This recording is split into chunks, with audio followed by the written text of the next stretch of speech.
최근 3년 동안 전남에서 교통사고로 숨진 사망자가 목포 버스터미널 교차로에서 가장 많이 발생한 것으로 나타났습니다. 전라남도는 원인 분석을 위해 다음 달 초까지 집중 점검을 벌이기로 했습니다. 광양 변전소 주변 주민들이 피해를 호소하며 거리로 나섰습니다. 주민들은 건강권을 위협받고 있지만 지원받을 근거가 없어 억울함을 호소하고 있습니다. 갑질 논란을 일으킨 지역체육회에 대한 징계 절차가 시작됐습니다. 전남체육회는 강진과 보성체육회장을 징계하기 위해 공정위원회를 소집했습니다. 조선 말기에 목화가 처음 재배됐던 목포 고화도에 목화 체험장이 조성됐습니다. 고화도를 중심으로 다양한 관광시설이 들어서면서 명소로 떠오르고 있습니다.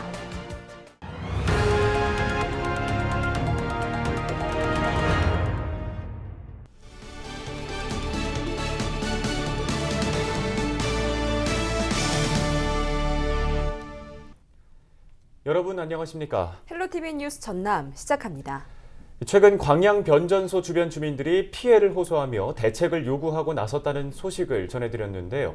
이 취재 결과 마을 주민들 가운데 법적 지원을 받지 못하는 사람이 절반 가까이 되는 것으로 확인됐습니다. 해당 주민들은 억울함을 호소하고 있는데요. 이에 대해 현행법 개정과 시의 적극적인 행정이 필요하다는 목소리가 제기됐습니다. 김신혜 기자가 취재했습니다. 30여 년째 송전탑과 선로로 둘러싸인 광양 변전소 인근 마을. 최근 마을 주민들은 재산권과 건강권 침해를 호소하며 대책을 마련해달라고 목소리를 높이기도 했습니다.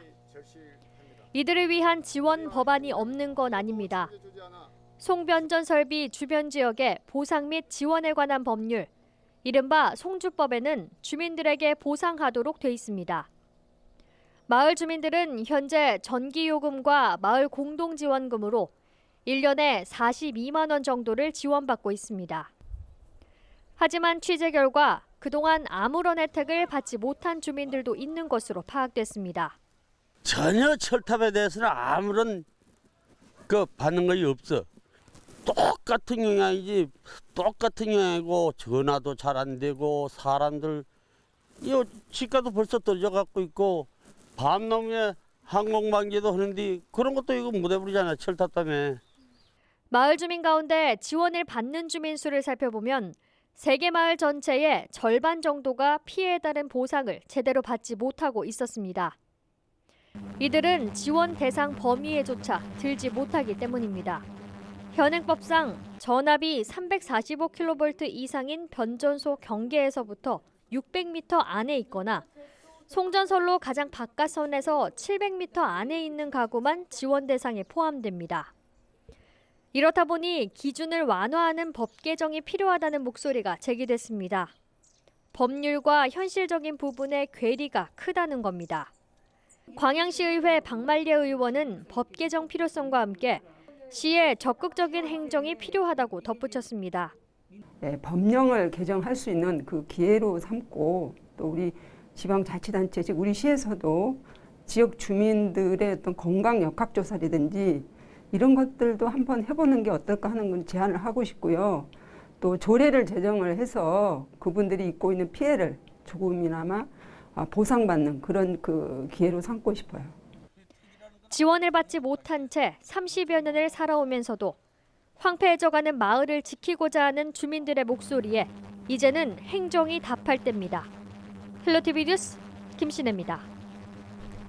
조선말 목화가 처음 재배됐던 역사를 토대로 목포시가 고화도에 목화 체험장을 조성했습니다.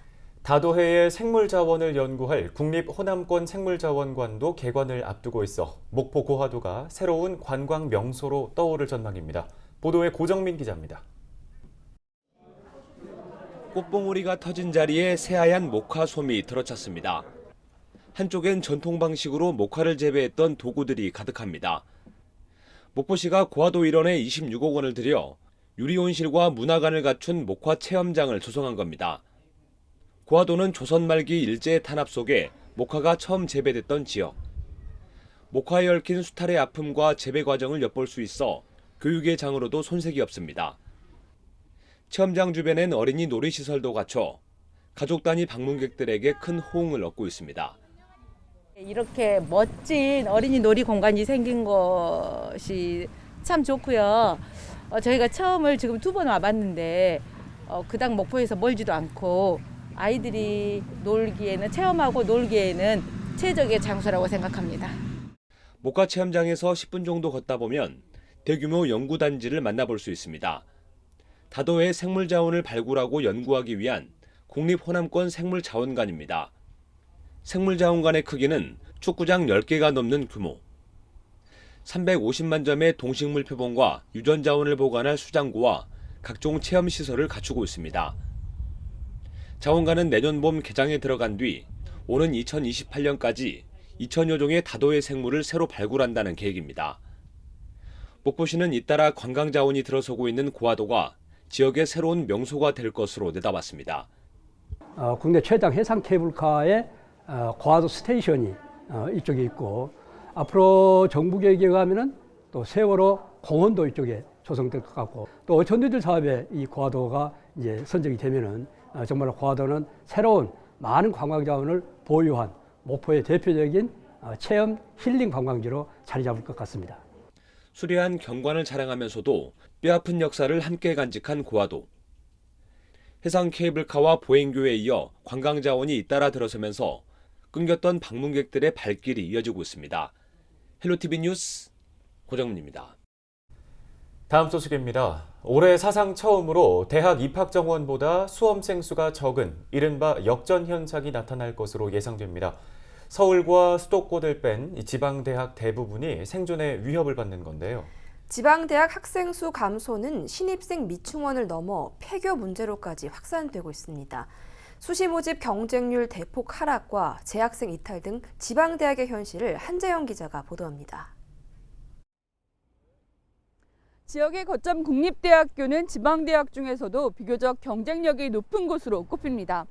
하지만 이곳 강원도 춘천에 위치한 강원대학교의 2021학년도 수시 모집의 평균 경쟁률은 5.39대 1로 지난해보다 소폭 하락했습니다.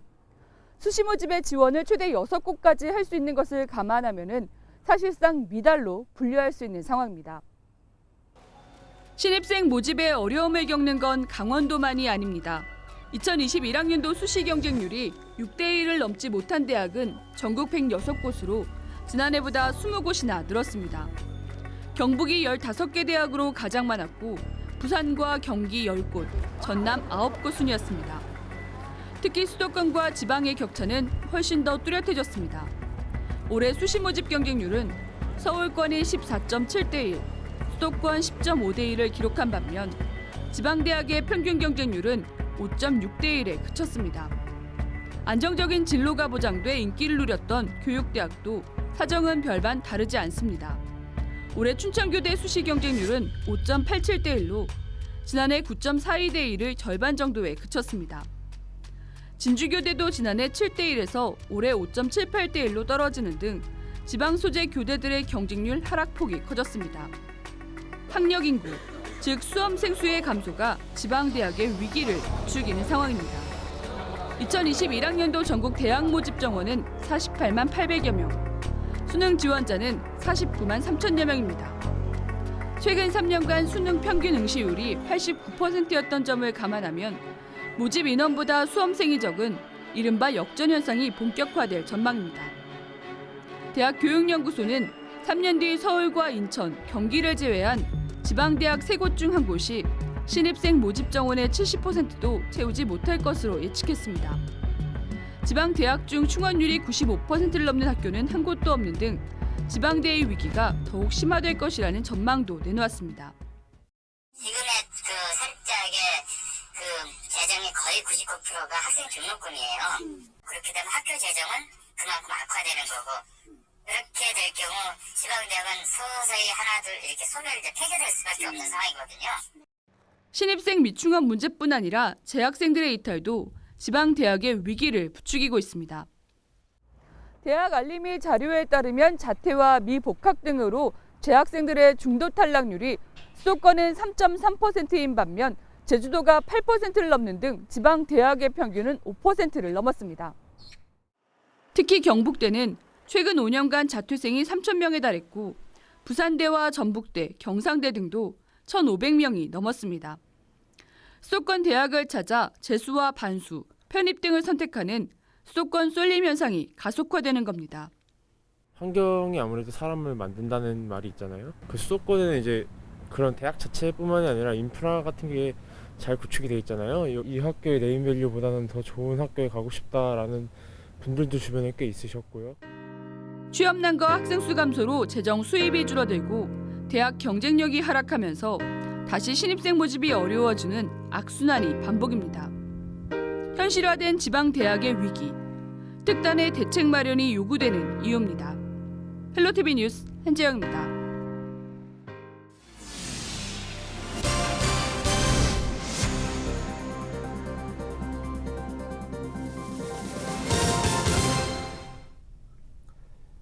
전라남도 체육회가 갑질 논란을 일으킨 지역 체육회에 대해 징계 절차에 나섰습니다. 전남체육회는 강진과 보성 체육회장 징계를 위해 스포츠 공정위원회를 소집했습니다.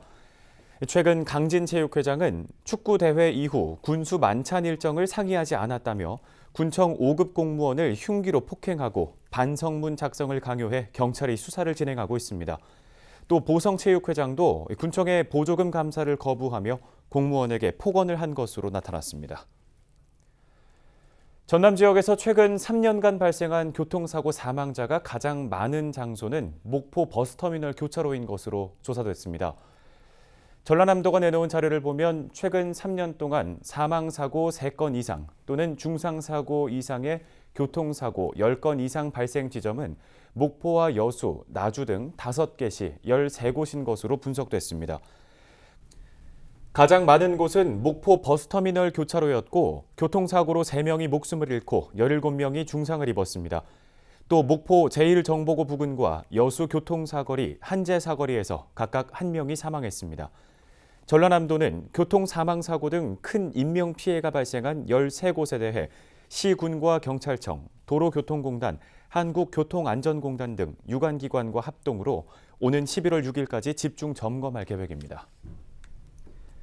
무안의 한 돼지 농장에서 불이 나는 사고가 발생했습니다.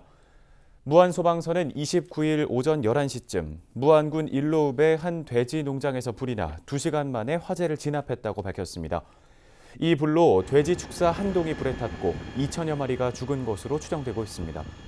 경찰은 농장 주인 등을 상대로 정확한 피해 규모와 화재 원인을 조사할 방침입니다. 완도군이 화상 상담을 통해 해조류 제품을 해외로 수출했습니다. 완도군은 호주와 말레이시아에 1,500만 원 상당의 해초 샐러드와 해초국수 첫 수출에 성공했다고 밝혔습니다. 완도군은 해외 출장이 어려워진 만큼 화상 수출 상담소를 운영하고 온라인 홍보 마케팅 지원 사업 등을 지속적으로 전개할 방침입니다. 순천 역세권을 활성화하기 위한 사업의 일환으로 역전시장의 해산물 싱싱포차가 운영됩니다.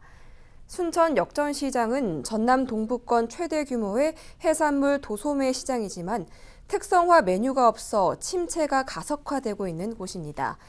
역세권 주민협의체는 해산물을 활용한 셀프 포장마차와 시장 상인 즉석 경매, 해산물 밀키트 판매 등 체험 프로그램을 확대해 운영할 계획입니다. 해산물 싱싱포차는 오는 30일부터 다음 달 14일까지 매주 금요일과 토요일에 운영됩니다. 그동안에 침체했던 우리 시장에 한 번이라도 더 많은 손님들이 예전에 끊겼던 발걸음을 다시 한번 돌리고자 이런 행사를 주최하게 되었고요. 또 한 가지 정말 우리 역전시장에 좋은 음식거리가 많음에도 불구하고 아직까지 크게 홍보가 되지 않아서 이번 기회를 삼아서 홍보 차원에서 한번 이런 취지를 하게 됐습니다. 최근 5년 동안 전남 지역에서 발생한 농기계 교통사고가 전국 최고 수준인 것으로 나타났습니다. 경찰청과 농촌진흥청이 내놓은 자료를 보면 지난 2015년 이후 전남에서는 466건의 농기계 교통사고가 발생했습니다. 이 사고로 79명이 목숨을 잃었고 518명이 다쳤는데요. 같은 기간 전국에서는 2,200여 건의 농기계 교통사고가 발생해 320명이 숨지고 2,502명이 부상을 입었습니다. 특히 전남의 사망자 수는 전국의 25%에 달하는 수치로 가장 많았습니다.